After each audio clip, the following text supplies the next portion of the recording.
Welcome to your cozy corner of calm. Here, you'll find gentle stories and the soothing sound of rain, created to help you unwind, ease your thoughts, and drift peacefully into sleep. If this space brings you comfort, consider subscribing so you'll always have a quiet place to return to. Now, make yourself comfortable, close your eyes, and let tonight's story carry you gently into rest. May 8. What a lovely day. I have spent all the morning lying on the grass in front of my house, under the enormous plantain tree which covers and shades and shelters the whole of it. I like this part of the country. I am fond of living here because I am attached to it by deep roots, the profound and delicate roots which attach a man to the soil on which his ancestors were born and died, to their traditions, their usages, food, the local expressions, the peculiar language of the peasants, the smell of the soil, the hamlets, and to the atmosphere itself. I love the house in which I grew up. From my windows I can see the Seine, which flows by the side of my garden on the other side of the road, almost through my grounds, the great and wide Seine, which goes to Rouen and Havre, and which is covered with boats passing to and fro. On the left, down yonder, lies Rouen.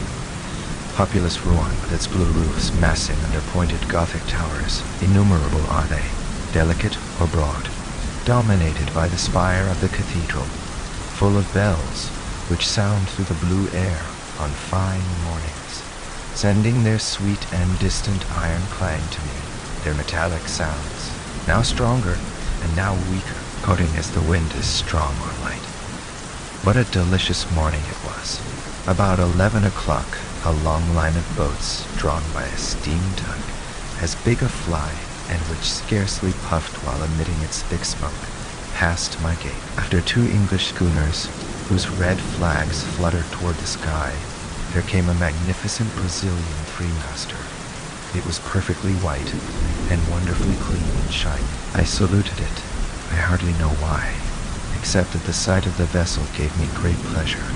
May 12th. I have had a slight feverish attack for the last few days, and I feel ill, or rather, I feel low-spirited. Upon those mysterious influences which change our happiness into discouragement, and our self-confidence into diffidence. One might almost say that the air, the invisible air, is full of unknowable forces, whose mysterious presence we have to endure. I wake up in the best of spirits, with an inclination to sing in my heart. Why? I go down by the side of the water, and suddenly, after walking a short distance, I return home wretched, as if some misfortune were awaiting me there. Why? Is it a cold shiver which, passing over my skin, has upset my nerves and given me a fit of low spirits? Is it the form of the clouds, or the tints of the sky, or the colors of the surrounding objects which are so changeable, which have troubled my thoughts as they passed before my eyes? Who can tell? Everything that surrounds us, everything that we see without looking at it, everything that we touch without knowing it, everything that we handle without feeling it, everything that we meet without clearly distinguishing it, has a rapid, surprising, and inexplicable effect upon us and upon our organs, and through them on our ideas and on our being itself. How profound that mystery of the invisible is. We cannot fathom it with our miserable senses. Our eyes are unable to perceive what is either too small or too great, too near to or too far from us. We can see neither the inhabitants of a star nor of a drop of water. Our ears deceive us, for they deceive us, for transmit to us the vibrations of the air in sonorous notes. Our senses are fairies who work the miracle of changing that movement into noise, and by that metamorphosis give birth to music, which makes the mute agitation of nature a harmony. So with our sense of smell, which is weaker than that of a dog, And so with our sense of taste, which can scarcely distinguish the age of a wine.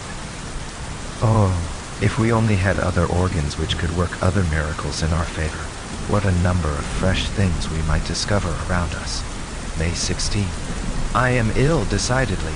I was so well last month. I am feverish, horribly feverish. Or rather, I am in a state of feverish enervation, which makes my mind suffer as much as my body.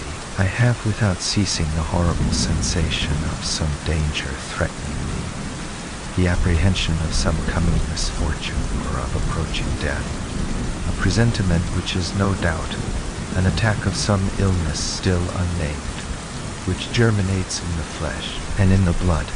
May 18th. I have just come from consulting my medical man, for I can no longer get any sleep.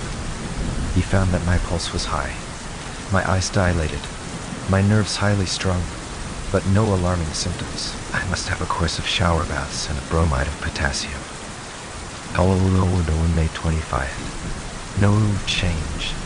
My state is really very peculiar. As the evening comes on, an incomprehensible feeling of disquietude seizes me, just as if night concealed some terrible menace toward me. I dine quickly, and then try to read, but I do not understand the words, and can scarcely distinguish the letters. Then I walk up and down my drawing room, oppressed by a feeling of confused and irresistible fear. A fear of sleep, and a fear of my bed. About 10 o'clock, I go up to my room. As soon as I have entered, I lock and bolt the door. I am frightened of what? Up till the present time, I have been frightened of nothing. I open my cupboards and look under my bed. I listen. To what? How strange it is that a simple feeling of discomfort, of impeded or heightened circulation, perhaps the irritation of a nervous center, a slight congestion, a small disturbance in the imperfect and delicate functions of our living machinery, can turn the most light-hearted of men into a melancholy one, and make a coward of the bravest. Then I go to bed, and I wait for sleep as a man might wait for the executioner. I wait for its coming with dread, and my heart beats and my legs tremble, while my whole body shivers beneath the warmth of the bedclothes, until the moment when I suddenly fall asleep, as a man throws himself into a pool of stagnant water in order to drown. I do not feel this perfidious sleep coming over me as I used to, but a sleep which is close to me and watching me, which is going to seize me by the head, to close my eyes and annihilate me. I sleep a long time, 2 or 3 hours perhaps, then a dream. No, a nightmare lays hold on me. I feel that I am in bed and asleep. I feel it and I know it, and I feel also that somebody is coming close to me, is looking at me, touching me, is getting onto my bed, is kneeling on my chest, is taking my neck between his hands and squeezing it with all his might in order to strangle me. I struggle, bound by that terrible powerlessness which paralyzes us in our dreams. I try to cry out, but I cannot.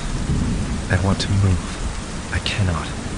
I try, with the most violent efforts and out of breath, to turn over and throw off this being which is crushing and suffocating me. I cannot, and then suddenly I wake up, shaken and bathed in perspiration. I light a candle and find that I am alone, and after that crisis which occurs every night, I at length fall asleep and slumber tranquilly till morning. June 2. My state has grown worse. What is the matter with me? The bromide does me no good, and the shower baths have no effect whatever. Sometimes, in order to tire myself out, though I am fatigued enough already, I go for a walk in the forest of Brumaire. I used to think at first that the fresh, light, and soft air, impregnated with the odor of herbs and leaves, would instill new life into my veins and impart fresh energy to my heart. One day I turned into a broad ride in the wood, and then I diverged toward La Bouillie through a narrow path, between two rows of exceedingly tall trees, which placed a thick, green, almost black roof between the sky and me. Free, a sudden shiver ran through me, not a cold shiver, but a shiver of agony, and so I hastened my steps, uneasy at being alone in the wood, frightened stupidly and without reason at the profound solitude. Suddenly it seemed as if I were being followed, that somebody was walking at my heels, close, quite close to me, near enough to touch me. I turned round suddenly, but I was alone. I saw nothing behind me except a straight, broad ride, empty and bordered by high trees, horribly empty. On the other side also it extended until it was lost in the distance, and looked just the same, terrible. I closed my eyes. Why? And then I began to turn round on one heel very quickly, just like a top. I nearly fell down and opened my eyes. The trees were dancing round me, and the earth heaved. I was obliged to sit down. Then, I no longer remembered how I had come. What a strange idea. What a strange, strange idea. I did not the least know. I started off to the right and got back into the avenue which had led me into the middle of the forest. June 3. I have had a terrible night. I shall go away for a few weeks, for no doubt a journey will set me up again. July 2. I have come back, quite cured, and have had a most delightful trip into the bargain. I have been to Mont Saint-Michel, which I had not seen before. What a sight, when one arrives as I did, at Avranches toward the end of the day. The town stands on a hill, and I was taken into the public garden at the extremity of the town. I uttered a cry of astonishment. An extraordinarily large bay lay extended before me, as far as my eyes could reach, between two hills which were lost to sight in the mist, and in the middle of this immense yellow bay, under a clear golden sky, a peculiar hill rose up, somber and damp, pointed in the midst of the sand. The sun had just disappeared, and under the still flaming sky stood out the outline of that fantastic rock which bears on its summit a picturesque monument. 4 hours at daybreak, I went to it. The tide was low, as it had been the night before, and I saw that wonderful abbey rise up before me as I approached it. After several hours walking, I reached the enormous mass of rock which supports the little town, dominated by the great church. Having climbed the steep and narrow street, I entered the most wonderful Gothic building that has ever been erected to God on earth, large as a town, and full of low rooms which seem buried beneath vaulted roofs, and of lofty galleries supported by every delicate columns. I entered this gigantic granite jewel, which is as light in its effect as a bit of lace, and is covered with towers, with slender belfries to which spiral staircases ascend. The flying buttresses raise strange heads that bristle with chimeras, with devils, with fantastic animals, with monstrous flowers, are joined together by finely carved arches, to the blue sky by day, and to the black sky by night. When I had reached the summit, I said to the monk who accompanied me, "Father, how happy you must be here." And he replied, "It is very windy, monsieur." And so we began to talk while watching the rising tide, which ran over the sand and covered it with a steel cuirass. And then the monk told me stories, all the old stories belonging to the place. Legends, nothing but legends. One of them struck me forcibly. The country people, those belonging to the Mornet, declare that at night one can hear talking going on in the sand, and also that two goats bleat, one with a strong, the other with a weak voice. Incredulous people declare that it is nothing but the screaming of the seabirds, which occasionally resembles bleatings, and occasionally human lamentations. But belated fishermen swear that they have met an old shepherd whose cloak-covered head they can never see, wandering on the sand between two tides, round the little town placed so far out of the world. They declare he is guiding and walking before a he-goat with a man's face and a she-goat with a woman's face, both with white hair, who talk incessantly, quarreling in a strange language, and then suddenly cease talking in order to bleat with all their might. Fife, do you believe it? I asked the monk. I scarcely know, he replied, and I continued. If there are other beings besides ourselves on this earth, how comes it that we have not known it for so long a time, or why have you not seen them? How is it that I have not seen them? How is it that I have not seen them? He replied. Do we see the 100,000th part of what exists? Look here, there is the wind, which is the strongest force in nature. It knocks down men and blows down buildings, uproots trees, raises the sea into mountains of water, destroys cliffs and casts great ships onto the breakers. It kills, it whistles, it sighs, it roars. But have you ever seen it? And can you see it? Yet it exists for all that. I was silent before this simple reasoning. That man was a philosopher, or perhaps a fool. I could not say which exactly, so I held my tongue. What he had said had often been in my own thoughts. July 3. I slept badly. Certainly there is some feverish influence here, for my coachman is suffering in the same way as I am. When I went back home yesterday, I noticed his singular paleness, and I asked him, "What is the matter with you, Jean?" The matter is that I never get any rest, and my nights devour my days. Since your departure, monsieur, there has been a spell over me. However, the other servants are all well, but I am very frightened of having another attack. Myself, July 4.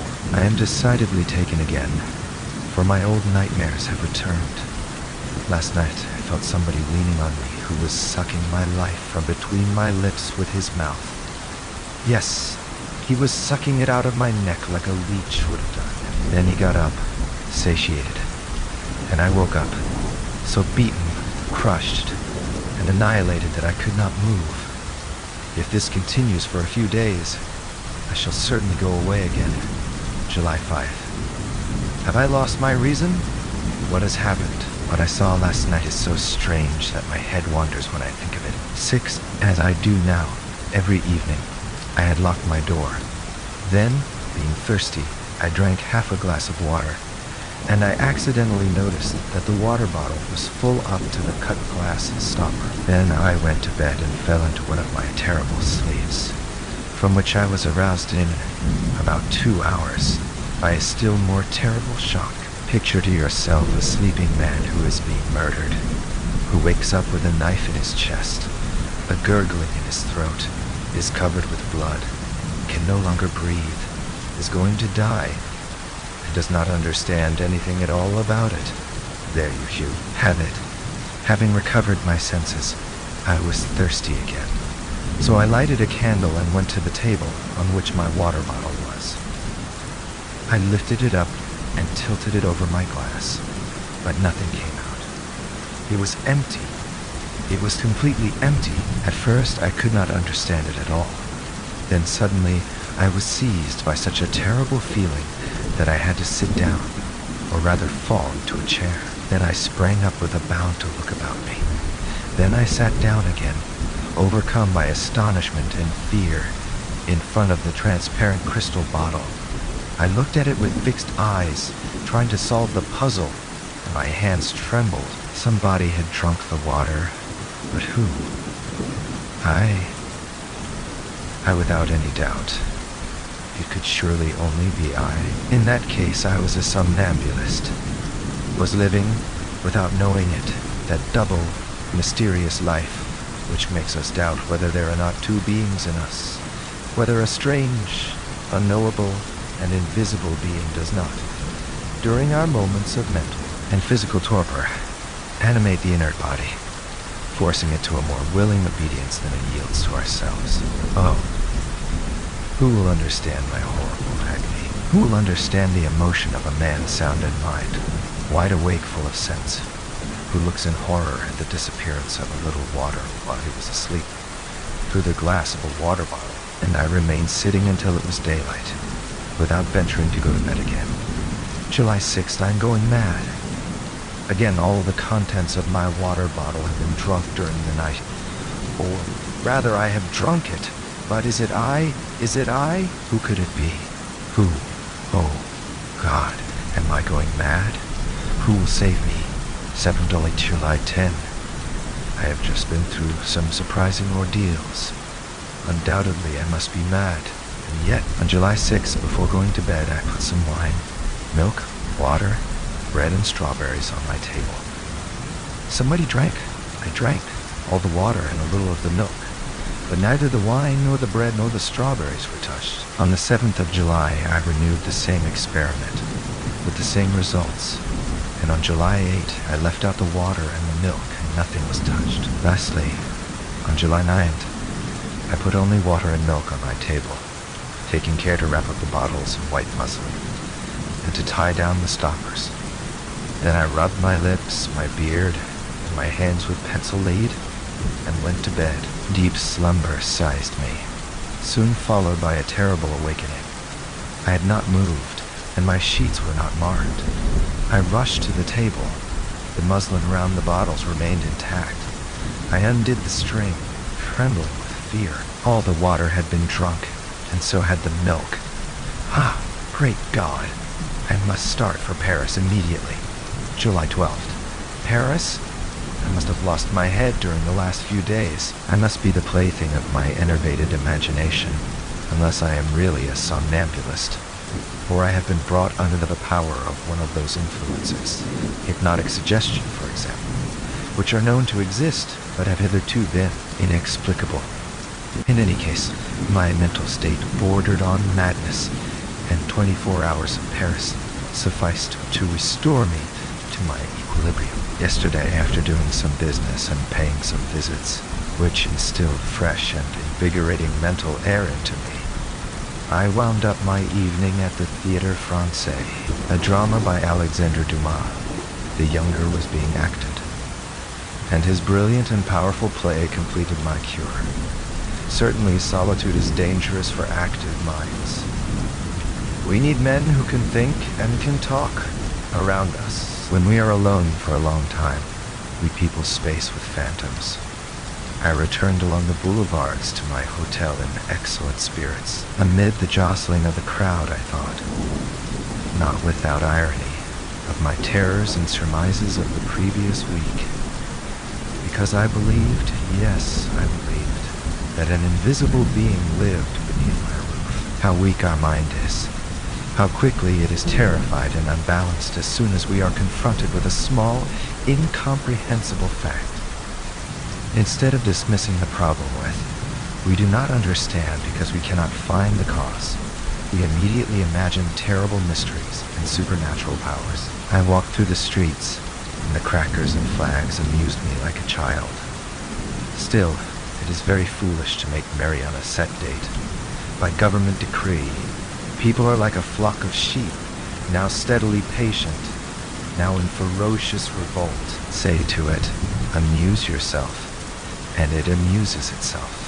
Say to it, "Go and fight with your neighbor," and it goes and fights. Say to it, "Vote for the emperor," and it votes for the emperor.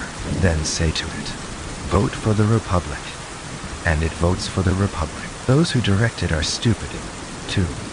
But instead of obeying men, they obey principles, a course which can only be foolish, ineffective, and false, for the very reason that principles are ideas which are considered as certain and unchangeable, whereas in this world one is certain of nothing, since light is an illusion and noise is deception. July 16th. I saw some things yesterday that troubled me very much. I was dining at my cousin's, Madame Sable, whose husband is colonel of the 76th Chasseurs at Limoges. There were 2 young women there, one of whom had married a medical man, Dr. Parent, who devotes himself a great deal to nervous diseases and to the extraordinary manifestations which just now experiments in hypnotism and suggestion are producing. AT&T. He related to us at some length the enormous results obtained by English scientists and the doctors of the medical school at Nancy, and the facts which he adduced appeared to me so strange that I declared that I was altogether incredulous. We are, he declared, on the point of discovering one of the most important secrets of nature.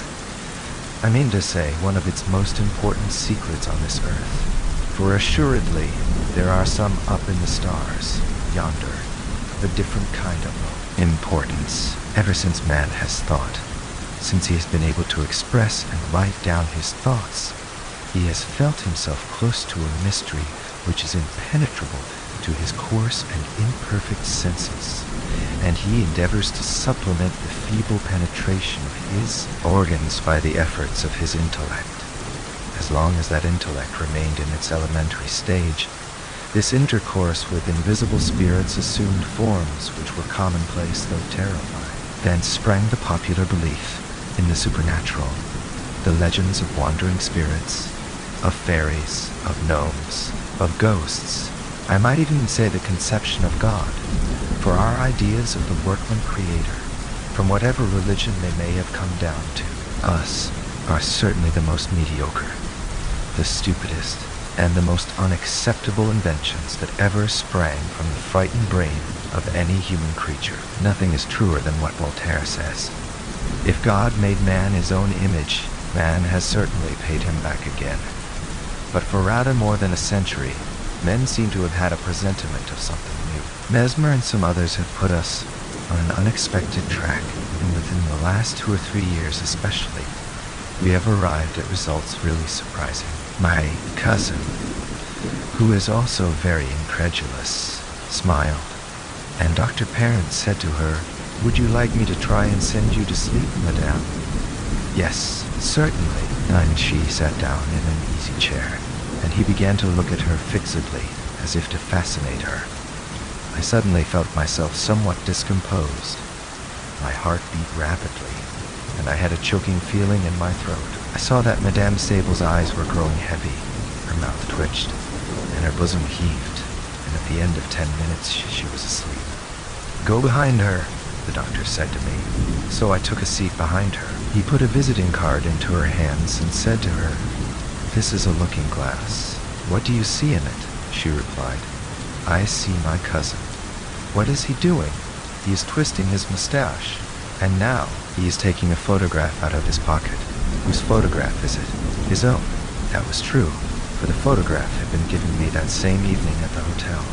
"What is his attitude in his portrait?" "He is standing up with his hat in his hand." She saw these things in that card, in that piece of white pasteboard, as if she had seen them in a looking-glass. The young women were frightened and exclaimed, "That is quite enough." Quite enough," but the doctor said to her authoritatively, "You will get up at 8 o'clock tomorrow morning. Then you will go and call on your cousin at his hotel and ask him to lend you the 5,000 francs which your husband asks of you, and which he will ask for when he sets out on his coming journey." Then he woke her up. On returning to my hotel, I thought over this curious seance, and I was assailed by doubts, not as to my cousin's absolute and undoubted good faith, for I had known her as well as if she had been my own sister ever since she was a child, but as to a possible trick on the doctor's part. Had not he perhaps kept a glass hidden in his hand, which he showed to the young woman in her sleep at the same time as he did the card? Professional conjurers do things which are just as singular. However, I went to bed, and this morning, at about 8:30, I was awakened by my footman, who said to me, "Madame Sable has asked to see you immediately, monsieur." I dressed hastily and went to her. She sat down in some agitation, with her eyes on the floor, and without raising her veil said to me, "My dear cousin, I am going to ask a great favor of you." What is it, cousin? On 10. I do not like to tell you, and yet I must. I am in absolute want of 5,000 francs. What? You? Yes, I, or rather my husband, who has asked me to procure them for him. I was so stupefied that I hesitated to answer. I asked myself whether she had not really been making fun of me with Dr. Parent, if it were not merely a proacted farce which had been got up beforehand. On looking at her attentively, however, my doubts disappeared. She was trembling with grief. So painful was this step to her, and I was sure that her throat was full of sobs. I knew that she was very rich, and so I continued. What? Has not your husband 5,000 francs at his disposal? Come, think. Are you sure that he commissioned you to ask me for them? She hesitated for a few seconds, as if she were making a great effort to search her memory, and then she replied, Yes, I am quite sure of it. He has written to you. She hesitated again and reflected, and I guessed the torture of her thoughts. She did not know. She only knew that she was to borrow 5,000 francs of me for her husband. So she told a lie. Yes, he has written to me. When, pray? You did not mention it to me yesterday. I received his letter this morning. Can you show it to me? No. It contained private matters, things too personal to ourselves. I burned it. So your husband runs into debt? She hesitated again and then murmured, I do not know. Thereupon I said bluntly, I have not 5,000 francs at my disposal at this moment, my dear cousin. She uttered a cry, as if she were impaired, and said, Oh, I beseech you to get them for me. She got excited and clasped her hands as if she were praying to me. I heard her voice change its tone. She wept and sobbed, harassed and dominated by the irresistible order that she had received. 11. I beg you to. If you knew what I am suffering, I want them today. I had pity on her. You shall have them by and by, I swear to you. Oh, thank you. How kind you are, I continued. Do you remember what took place at your house last night? Yes. Do you remember that Dr. Parent sent you to sleep? Yes. Oh, very well then. He ordered you to come to me this morning to borrow 5,000 francs. And at this moment you are obeying that suggestion. She considered for a few moments and then replied, But as it is my husband who wants them. For a whole hour I tried to convince her, but could not succeed. And when she had gone, I went to the doctor. He was just going out, and he listened to me with a smile and said, Do you believe now? Yes, I cannot help it. Let us go to your cousin's. She was already resting on a couch, overcome with fatigue. The doctor felt her pulse, looked at her for some time with one hand raised toward her eyes, which she closed by degrees under the irresistible power of this magnetic influence. When she was asleep, he said, Your husband does not require the 5,000 francs any longer. You must, therefore, forget that you asked your cousin to lend them to you, and if he speaks to you about it, you will not understand him. Then he woke her up, and I took out a pocketbook and said, Here's what you asked me for this morning, my dear cousin. She was so surprised that I did not venture to persist. Nevertheless, I tried to recall the circumstance to her, but she denied it vigorously, thought that I was making fun of her, and in the end, very nearly lost her temper. There. I have just come back, and I have not been able to eat any lunch, for this experiment has altogether upset me. July 19. Many people to whom I have told the adventure have laughed at me. I no longer know what to think. The wise man says, perhaps. July 24th. I dined at Bougival, and then I spent the evening at a boatman's ball. Decidedly everything depends on place and surroundings. It would be the height of folly to believe in the supernatural on the Isle de la Cordelière. But on the top of Mont Saint-Michel or in India, we are terribly under the influence of our surroundings. I shall return home next week. 12 July 30. I came back to my own house yesterday. Everything is going on well. August 2. Nothing fresh. It is splendid weather, and I spend my days in watching the scene flow past. August 4th. Quarrels among my servants. They declare that the glasses are broken in the cupboards at night. The footman accuses the cook, she accuses the needlewoman, and the latter accuses the other two. Who is the culprit? It would take a clever person to tell. August 6th. This time, I am not mad. I have seen. I have seen. I have seen. I have seen. I can doubt no longer. I have seen it. I was walking at 2 o'clock among my rose trees, in the full sunlight, in the walk bordered by autumn roses which are beginning to fall, as I stopped to look at a gem de bataille, which had 3 splendid blooms. I distinctly saw the stalk of one of the roses bend close to me, as if an invisible hand had bent it, and then break, as if that hand had picked it. Then the flower raised itself, following the curve which a hand would have described in carrying it toward a mouth, and remained suspended in the transparent air, alone and motionless, a terrible red spot, 3 yards from my eyes. In desperation, I rushed at it to take it. I found nothing. It had disappeared. Then I was seized with furious rage against myself, for it is not wholesome for a reasonable and serious man to have such hallucinations.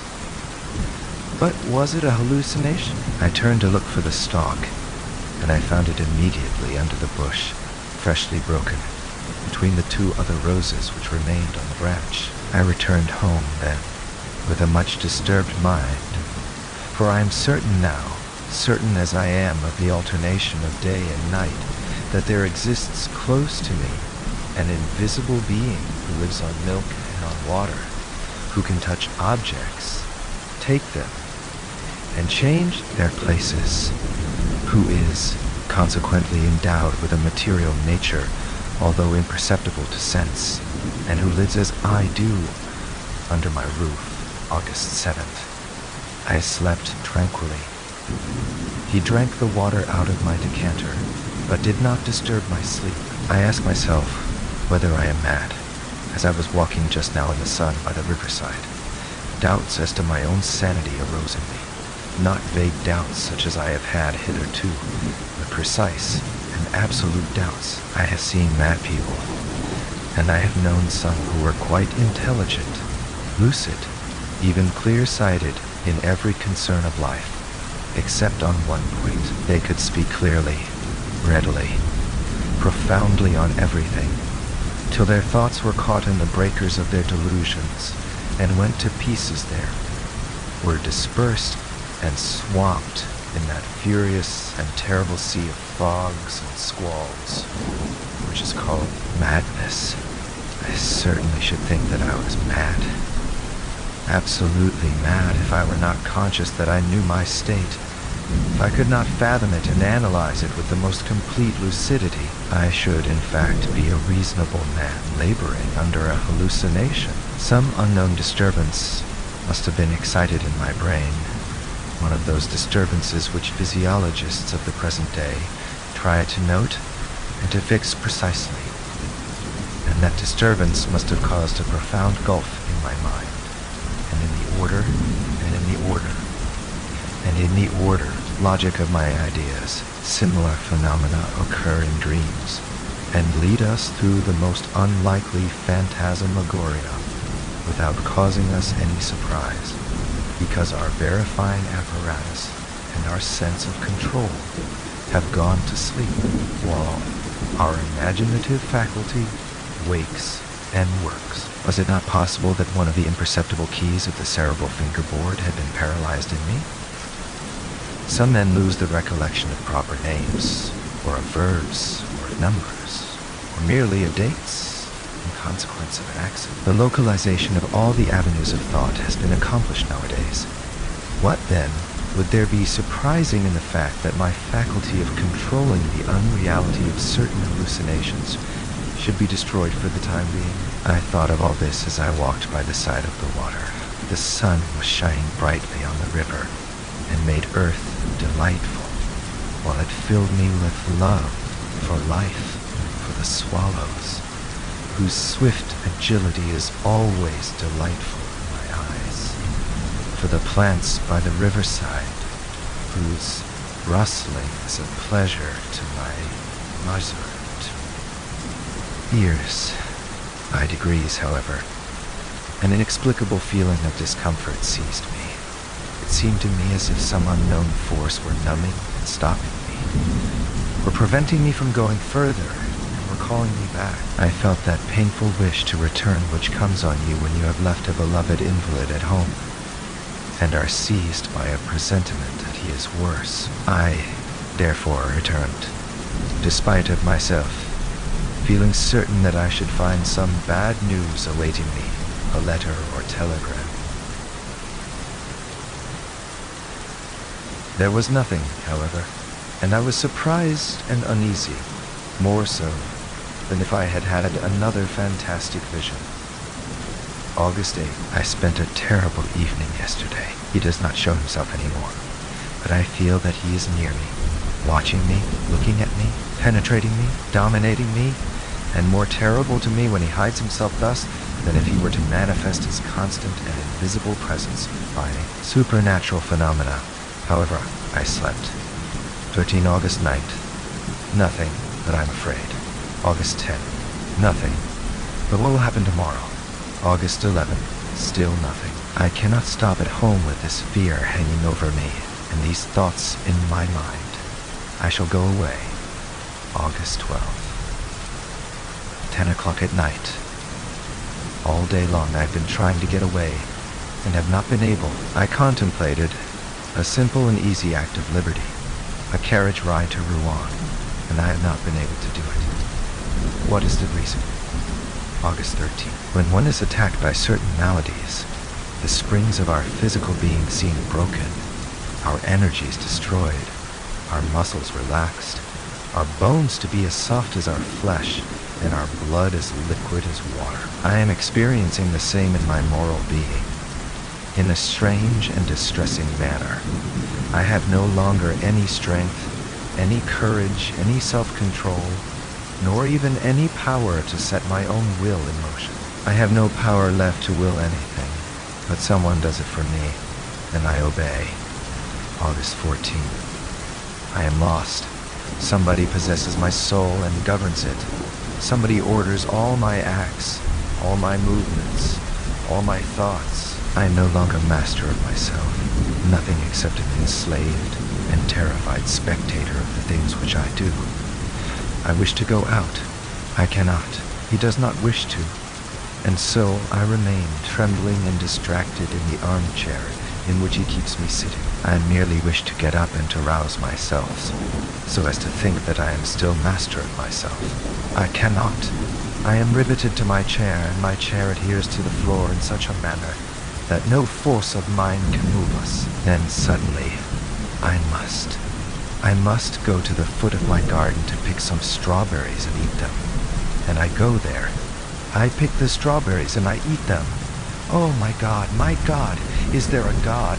If there be one, deliver me, save me, succor me. Pardon, pity, mercy, save me. Oh, what sufferings, what torture, what horror. August 15th. Certainly this is the way in which my poor cousin was possessed and swayed when she came to borrow 5,000 francs of me. She was under the power of a strange will which had entered into her, like another soul, a parasitic and ruling soul. Is the world coming to an end? But who is he? This invisible being that rules me, this unknowable being, this rover of a supernatural race, or team. Invisible beings exist. Then, how is it then, that since the beginning of the world they have never manifested themselves in such a manner as they do to me? I have never read anything that resembles what goes on in my house. Oh, if I could only leave it, If I could only go away and flee and never return, I should be saved, but I cannot. August 16th. I managed to escape today for 2 hours, like a prisoner who finds the door of his dungeon accidentally open. I suddenly felt that I was free and that he was far away, and so I gave orders to put the horses in as quickly as possible, and I drove to Rouen. How delightful to be able to say to my coachman, "Go to Rouen." I made him pull up before the library, and I begged them to lend me Dr. Hermann Herestauss's treatise on the unknown inhabitants of the ancient and modern world. Then, as I was getting into my carriage, I intended to say, "To the railway station," but instead of this I shouted. I did not speak, but I shouted in such a loud voice that all the passers-by turned round. "Home!" And I fell back onto the cushion of my carriage, overcome by mental agony. He had found me out and regained possession of me. August 17th. Oh, what a night. What a night. And yet it seems to me that I ought to rejoice. I read until 1 o'clock in the morning. Herestauss, Doctor of Philosophy and Theogony, wrote the history and the manifestation of all those invisible beings which hover around man, or of whom he dreams. He describes their origin, their domains, their power. But none of them resembles the one which haunts me. One might say that man, ever since he has thought, has had a foreboding and a fear of a new being, stronger than himself, his successor in this world, and that, feeling him near, and not being able to foretell the nature of the unseen one, he has innamed his terror, created the whole race of hidden beings, vague phantoms born of fear. Having therefore read until 1 o'clock in the morning, I went and sat down at the open window in order to cool my forehead and my thoughts in the calm night air. It was very pleasant and warm. How I should have enjoyed such a night formerly. There was no moon, but the stars darted out their rays in the dark heavens. Who inhabits those worlds? What forms? What living beings? What animals are there yonder? Do those who are thinkers in those distant worlds know more than we do? What can they do more than we? What do they see which we do not? Will not one of them, some day or other, traversing space, appear on our earth to conquer it, just as formerly the Norsemen crossed the sea, in order to subjugate nations feebler than themselves? We are so weak, so powerless, so ignorant, so small, we who live on this particle of mud which revolves in liquid air. 15:2. I fell asleep, dreaming thus in the cool night air, and then, having slept for about 3/4 of an hour, I opened my eyes without moving, awakened by an indescribably confused and strange sensation. At first I saw nothing, and then suddenly it appeared to me as if a page of the book, which had remained open on my table, turned over of its own accord. Not a breath of air had come in at my window, and I was surprised and waited. In about 4 minutes, I saw. Yes, I saw with my own eyes. Another page lift itself up and fall down on the others, as if a finger had turned it over. My armchair was empty, appeared empty, but I knew that he was there, he, and sitting in my place, and that he was reading, with a furious bound, the bound of an enraged wild beast that wishes to disembowel its tamer. I crossed my room to seize him, to strangle him, to kill him.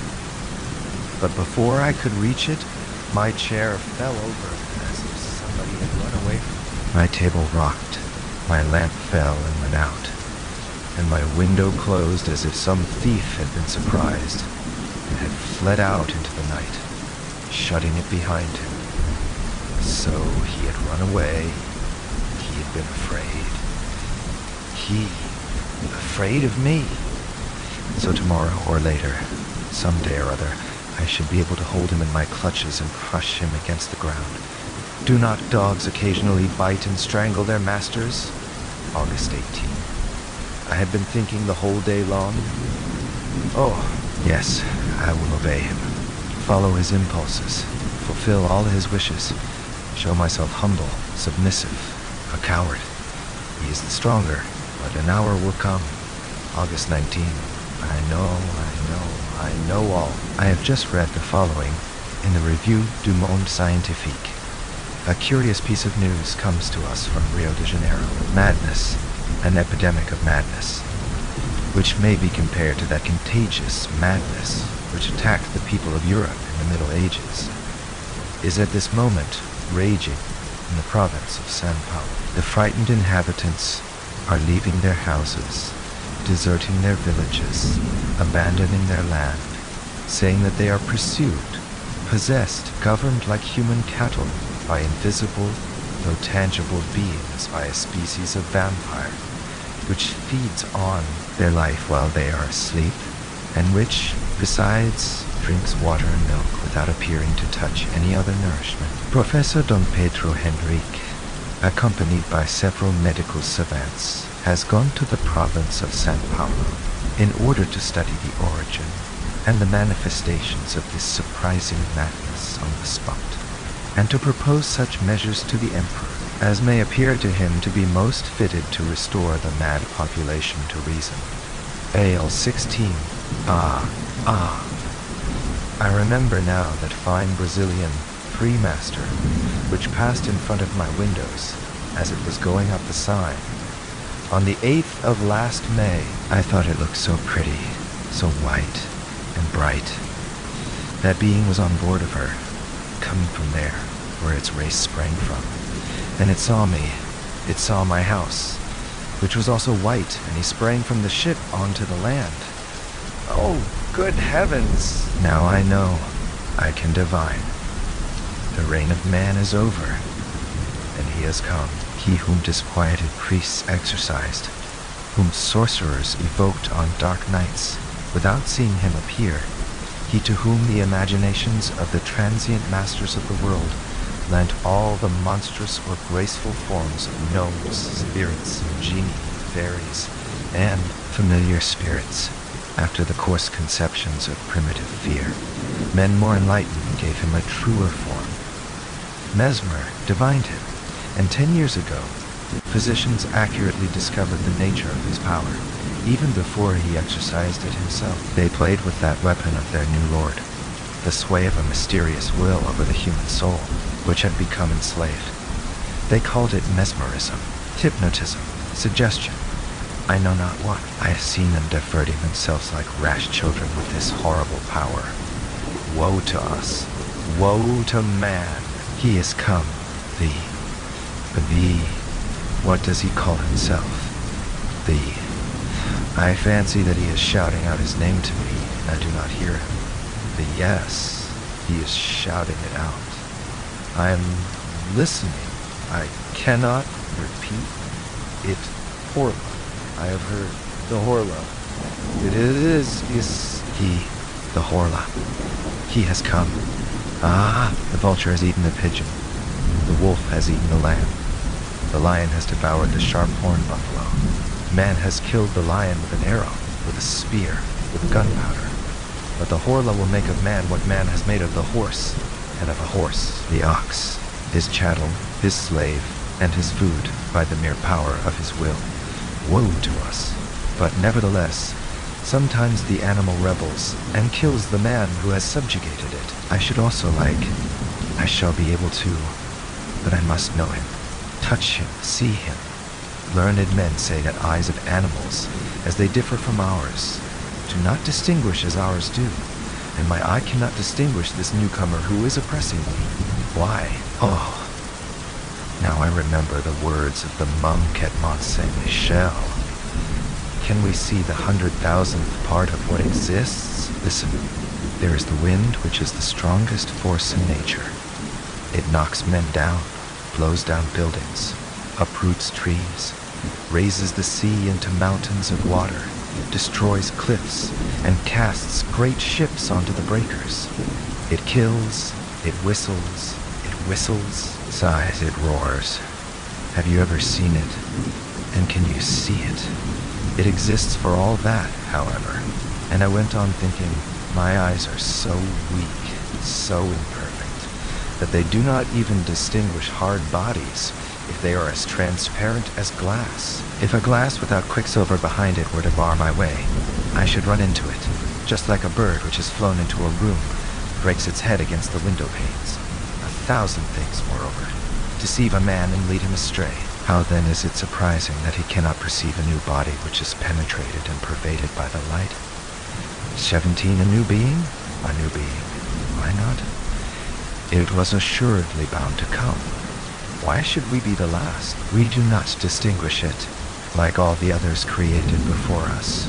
The reason is that its nature is more delicate, its body finer, and more finished than ours. Our makeup is so weak, so awkwardly conceived. Our body is encumbered with organs that are always tired, always being strained like locks that are too complicated. It lives like a plant, like an animal nourishing itself with difficulty on air, herbs, and flesh. It is a brute machine which is a prey to maladies, to malformations, to decay. It is broken-winded, badly regulated, simple and eccentric, ingeniously yet badly made, a coarse and yet a delicate mechanism. In brief, the outline of a gory gnome's being which might become intelligent and great. There are only a few, so few, stages of development in this world, from the oyster up to man. Why should there not be one more, when once that period is accomplished, which separates the successive products one from the other? Why not one more? Why not also other trees with immense, splendid flowers, perfuming whole regions? Why not other elements beside fire, air, earth, and water? There are 4, only 4, nursing fathers of various beings. What a pity! Why should not there be 40, 400, 4,000? How poor everything is, how mean and wretched, grudgingly given, poorly invented, clumsily made. Ah, the elephant and the hippopotamus, what power, and the camel, what suppleness. But the butterfly, you will say, a flying flower. I dream of one that should be as large as 100 worlds, with wings whose shape, beauty, colors, and motion I cannot even express. I see it. It flutters from star to star, refreshing them and perfuming them with the light and harmonious breath of its flight. And the people up there gaze at it as it passes in an ecstasy of delight. What is the matter with me? It is he, the Horla, who haunts me, and who makes me think of these foolish things. He is within me. He is becoming my soul. I shall kill him. August 20. I shall kill him. I have seen him. I have seen him. Yesterday, I sat down at my table and pretended to write very assiduously. I knew quite well that he would come prowling round me, quite close to me, so close that I might perhaps be able to touch him, to seize him. And then I should have the strength of desperation. I should have my hands, my knees, my chest, my forehead, my teeth to strangle him, to crush him, to bite him to pieces.